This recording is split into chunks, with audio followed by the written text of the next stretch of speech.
नमस्कार विद्यार्थी मित्रांनो, सीपी मुंबई पोलीस भरती 2024 तर्फा 22 ऑगस्टला सीपी मुंबईचं ग्राउंड झालं. तर सुरुवातपासून शेवटपर्यंत आज भरतीची प्रोसेस काय होती आणि या ठिकाणी तुम्ही किती वाजता रांगेमध्ये लागले तर किती वाजेपर्यंत तुमचं ग्राउंड या ठिकाणी होणार आहे आणि तुम्हाला या ठिकाणी कोणत्या बॅचला या ठिकाणी रांगेमध्ये लागायचं आहे जेणेकरून तुमचं ग्राउंड या ठिकाणी लवकर होणार आहे. तर आज 22 ऑगस्टला विद्यार्थ्यांना ग्राउंडच्या अंदर किती वेळपर्यंत बसून ठेवण्यात आलं होतं, त्याचबरोबर मुले या ठिकाणी कोणकोणत्या चुका करत आहे ज्या की तुम्हाला ज्या विद्यार्थी मित्रांनो करायचे नाही आहे आणि कोणकोणत्या गोष्टीचं तुम्हाला लक्ष ठेवायचं आहे, तर संपूर्ण माहिती तुम्हाला सांगणार आहे. आणि आज 22 ऑगस्टला मुलांना किती मार्क्स पडले, 50 पैकी किती मार्क्स मुलांना पडत आहे एका डिटेल्समध्ये, त्याचबरोबर डॉक्युमेंट तुम्हाला कोणकोणते ग्राउंडच्या अंदर लागणार आहे आणि किती वेळपर्यंत मुलांना ग्राउंडच्या अंदर बसून ठेवलं जाते आणि किती वाजता त्या ठिकाणी तुम्ही रांगेमध्ये लागले तर ग्राउंडच्या बाहेर तुम्ही किती वाजेपर्यंत येणार आहे, तर संपूर्ण माहिती तुम्हाला सांगणार आहे. तर आजचा व्हिडिओ खूप महत्त्वाचा होणार आहे. व्हिडिओ शेवटपर्यंत बघा आणि व्हिडिओला आताच लाईक करा. नमस्कार विद्यार्थी मित्रांनो, नोकरी लाईन मराठी यूट्यूब चॅनलवर तुमचं सर्वांचं सहर्ष स्वागत आहे. तर मित्रांनो, व्हिडिओचा थंबनेल बघून तुमच्या लक्षात आलं असेल की आपला व्हिडिओ कोणत्या टॉपिकवर होणार आहे. व्हिडिओ सुरू करण्याच्या आधी आपल्या यूट्यूब चॅनलला सबस्क्राईब करा जेणेकरून प्रत्येक भरतीचे अपडेट तुमच्यापर्यंत सर्वात आधी पोहोचेल आणि जास्त करून सीपी मुंबई पोलीस भरतीच्या रिलेटेड जास्त व्हिडिओ आपल्या चॅनलवर अपलोड करत असतो. तर सकाळी या ठिकाणी ज्या बॅचा बनत आहे, सकाळी 5 वाजताची बॅच आहे, सकाळी 7ची आहे, सकाळी 9ची आहे, सकाळी 11ची आहे आणि त्यानंतर 2 वाजताची आहे. तर या ठिकाणी मुलं 4 वाजतापासून 3 वाजतापासून रांगेमध्ये लागत आहे आणि 5 वाजतापासून मुलांना गेटच्या अंदर घेतलं जात आहे. तर तुमचा रिपोर्टिंग टाईम 7चा असेल, सकाळी 9चा असेल किंवा 11चा असेल आणि तुम्ही सकाळी 5 वाजता जर त्या ठिकाणी रांगेमध्ये लागले आणि ते जर पोलीसवाल्यांना दिसलं तर तुम्हाला जे विद्यार्थी मित्रांनो अलग केलं जाणार आहे त्या रांगेमधून आणि ते पोलीसवाले तुम्हाला एकच म्हणणार आहे की तुमच्या रिपोर्टिंग टाईमवर तुम्ही या.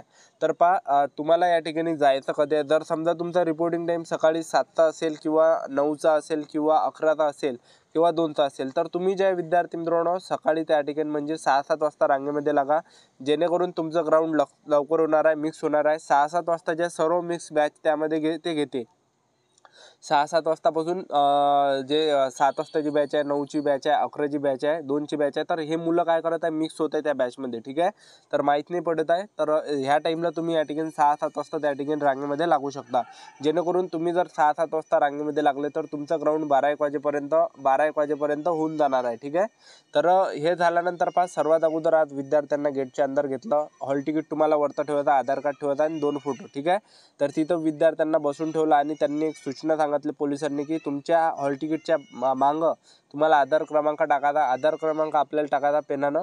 तर हे झाल्यानंतर आपल्याला ते सूचना देत आहे तुमच्या बॅगेमध्ये असे काही असेल तर काढून घ्या कारण समोर चेक होणार आहे. हे झाल्यानंतर तिथं एखादा घंटा थांबवलं जात आहे, तिथून आणखीन समोर ते पाठवतं आणि समोरसुद्धा 1-2 घंटे मुलांना थांबून ठेवलं जात आहे. तर तिथं जवळपास 10-11 टेंट टाकलेले आहे आणि प्रत्येक टेंटवर जे एक मुलांचे बॅग आहे त्या ठिकाणी चेक होत आहे की आपल्या बॅगेमध्ये काय आहे का, काही जर असेल बाम वगैरे असेल तर ते काढून टाकत आहे. ठीक आहे, तर हे झाल्यानंतर खिसे वगैरे ते चेक करत आहे आपल्या खिशामध्ये वगैरे काही आहे का, मोबाईल वगैरे झालं. ठीक आहे, तर हे झाल्यानंतर आपल्याला ते तिथून समोर मुलांना त्यांनी पाठवलं. आणखीन मोठा टेंट त्या ठिकाणी टाकला आहे, 1000-2000 मुलं त्या ठिकाणी मावू शकतात असा. तर तिथं सर्वात अगोदर ते बॅगा ठेवायला लावता, एका लाईननं बॅगा ठेवायला लागत आहे त्या ठिकाणी. तर बॅगा ठेवल्यानंतर त्या ठिकाणी काय होतं की तिथं एक टेबल नंबर आहे, हे टेबल नंबर 1 2 3 4 5 6 7 8 9 10 अशा प्रकारे. ठीक आहे, आणि टेबल नंबर खाली रोल नंबर आहे. तर आपल्या हॉल तिकीटवरचा रोल नंबर तुम्ही पहा आणि त्या टेबल क्रमांकावर तुम्हाला त्या रांगेमध्ये तुम्हाला लागायचा, कारण की एक जे रांग आहे ते 100-100 200-200 मुलांची एकच रांग त्या ठिकाणी आहे लंबीवाली. ठीक आहे, आणि तुम्ही त्या रांगेमध्ये घुसल्यावर जेव्हा आपला एक मुलांचा नंबर होत आहे त्या ठिकाणी तेव्हा आपला नंबर येते. ठीक आहे, तर तिथं सुद्धा 2 घंटे थांबून ठेवलं जातं. तर तुम्ही तिथं पोलिसांना विचारा की मी या ठिकाणी कोणत्या रांगेमध्ये लागू, तिथल्या पोलिसांना विचारा की मी या ठिकाणी कोणत्या टेबल क्रमांकाच्या रांगेमध्ये लागू. ठीक आहे, तर हे तुम्ही त्या ठिकाणी विचारा जेणेकरून तुम्हाला काही अडचण येणार आहे त्या ठिकाणी आणि ते पोलिसवाले जिथं म्हणणार आहे तुम्हाला बसा त्या टेबल क्रमांकावर तुम्हाला बसायचं आणि टेबल क्रमांकापाशी बसल्यानंतर तिथं 2 घंटे थांबायला लावत आहे.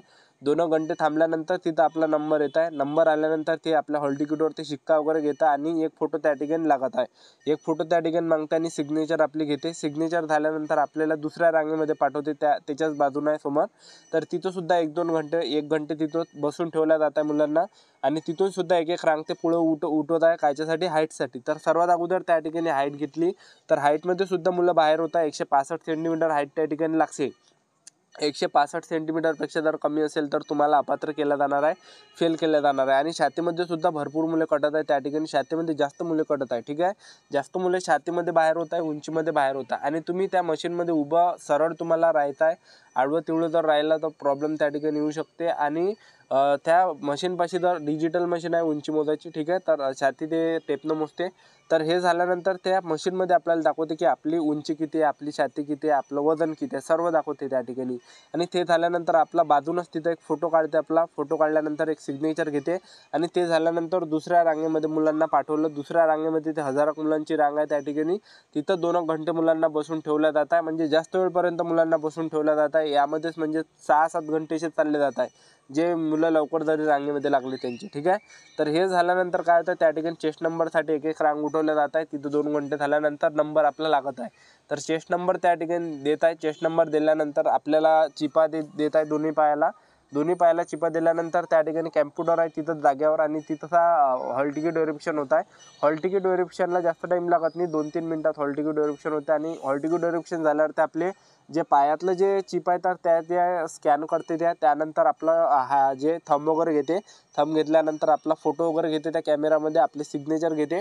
आणि हे झाल्यानंतर आपल्याला दुसऱ्या रांगेमध्ये ते पाठवत आहे. दुसऱ्या रांगेमध्ये तिथं एक डिटेल बनवत आहे 50 मुलांची. आणि तिथं शांततेने बसायचं आणि आपलं नाव ऐकायचं की कोणत्या डिटेलमध्ये आपलं नाव आहे. आपलं नाव आल्याबरोबर आपल्याला तिथं उठायचं आहे आणि त्या डिटेलमध्ये जायचं. आणि एका डिटेलला 50-50 मुलं ते नेत आहे. आणि पहिलाच इव्हेंट या ठिकाणी होता 100 मीटर. तर 100 मीटरला जे आहे ते 4 मुलं सोडत आहे. आणि 100 मीटर जसं झालं तसंच जे विद्यार्थी मित्रांनो या ठिकाणी दुसरा इव्हेंट या ठिकाणी 1600 मीटर होत आहे. आणि 100 मीटर जे आहे सिंथेटिक ग्राउंड आहे. दुपारी जर तुमचं ग्राउंड असेल तर शूजनं तुम्ही धावा, कारण की गरम राहते ग्राउंड. संध्याकाळी जर ग्राउंड येत असेल तर बिना शूजचं तुम्ही धावा. 1600 मीटर झालं, 100 मीटर झालं, भर उन्हात तुम्ही त्या ठिकाणी 100 मीटर 1600 मीटर बिना शूजचं मारू नका. ठीक आहे, तर हे झाल्यानंतर 100 मीटर झाल्यानंतर 5-10 मिनिटाचा ब्रेक दिला जात आहे. आणि 5-10 मिनिटानंतर 1600 मीटर रनिंग होत आहे. 1600 मीटर रनिंगला 2-2 मुले ते सोडत आहे. आणि 3 डिटेल ते सोडत आहे, 150 मुलं सोडत आहे. तर 1600 मीटर रनिंग मारायच्या वेळेस तुम्हाला कोणकोणत्या चुकांनी करायच्या की तुम्हाला ग्राउंडच्या अंदरून धावायचं आहे, ग्राउंडच्या बाहेरून नाही. ग्राउंडच्या अंदरून धावसान तेवढंच अंतर कमी होणार आहे, तेवढेच मार्क तुम्हाला जास्त भेटणार आहे. तर ह्या गोष्टीचं लक्ष ठेवा. आणि ह्या चुका करू नका की बा तुम्ही ट्रॅकच्या बाहेरून नका धावू. ठीक आहे, ट्रॅकच्या बाहेरून धावसान ह्या चुका करताना तुमचा टायमिंग जास्त येणार आहे, तुम्हाला कमी मार्क भेटणार आहे 1600मध्ये. 1600 मीटर रनिंग झाल्यावर 5-10 मिनिटांनी लगेच गोळाफेक होत आहे. गोळाफेक झाल्यानंतर सगळ्यात शेवटी आपले मार्क्स दाखवत आहे की 100 मीटरमध्ये आपल्याला किती मार्क्स पडले, 1600 मीटरमध्ये किती पडले, गोळाफेकमध्ये किती पडले. तर सिग्नेचर आपली प्रत्येक याच्यावर घेतल्या जाते आणि आपल्याला त्या ठिकाणी मार्क्स दाखवते की एवढे मार्क्स आपल्याला भेटलेले आहे. ठीक आहे, तर मुलांना मार्क्स कशा प्रकारे भेटत आहे तर जवळपास असे 10-20 मुलं, 10-15 मुलं असे कटत आहे रनिंगमध्ये. ते रनिंग ते सोडून देतात, पहिल्या दुसऱ्या तिसऱ्या राऊंडला थांबत आहे. आणि जवळपास 20 मुलं असे विद्यार्थी मित्रांनो त्यांना 20 झालं, 22 झालं, 26 झालं, 28 झालं अशा प्रकारे मार्क्स आहे.